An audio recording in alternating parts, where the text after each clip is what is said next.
Ito yung mga perfume collection ko. Ayan, may mga iilan akong perfume collection. Ito yung una. Meron akong Dior, ayan. Hindi pa siya nabubuksan, ayan, naka-plastic pa siya, naka-sealed pa siya. Ayan, Dior. Tapos, yung pangalawa, ito, Prada. Ito, nakabukas na to eh. Tignan natin.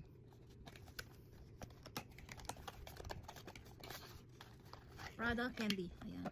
O, konti pa lang yung bawas niya. Ayan.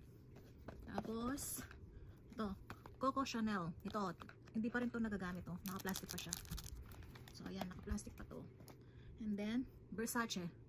Ayan, oh. Versace on the foam. Ayan. Ito, hindi ko pa rin ata ito nagagamit eh. Ayan. Tapos, Bulgari. Ayan. Bulgari. And, Gucci. Ayan. Ito, nagamit ko na to. Gucci. Ayan. Burberry. Ayan, Burberry. And, next is Jo Malone. Maliit lang to kasi to eh. Marami to, isang collection siya na maliliit. Pero yung iba kasi pinang regalo ko, pinamigay ko. Kaya ito na lang yung natira, ayan. Ang nito, ang scent niya ay blackberry and bay cologne. Mabangot siya. Bango. And then another Bulgari. Ayan, maliit lang din to. Parang lang to. Lagay mo lang sa bag ganun. Parang hindi ko pa rin ata nagagamit to eh. Kasi ito yung palagi kong ginagamit. Ito yung use na use. Oh, ayan konti na lang. Issey Miyake. Ayan, Issey Miyake. Ayan, ito yung pang everyday ko na na pabango.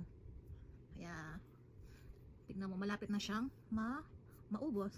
So, yun lang yung mga collection ko na pabango. Mahilig ako mamili ng pabango. Pero pag minsan hindi ko man ginagamit, gusto ko lang lang, i-save. Yun, wala lang, na-share ko lang. Yung presyo ng mga pabango na to, katulad nito, hindi siya bababa ng 6,000 pesos. Kasi $100 plus ko nabibili to. So, iyan, ito, nasa 6,000 pesos siya. 6,000 plus. Ito rin, Coco Chanel. Mahal ko din na nabili to. Basta yan, hindi bumababa sa 6,000 pesos. Tapos, lalo na to, Dior, Gucci, Burberry, and Versace. Ayan. Pero, ito, malilit lang to. Siguro nasa lang to. Nasa mga 3,000. Ito, maliit na to. Ayan. Tsaka ito, malilit lang to. Tsaka ito. Itong Jo Malone na to, mahal ito. Kahit maliit lang to, mahal siya. Ayan. Ganyan yung mga presyo ng mga mamahalin na na pabango. Wala lang, na-share ko lang.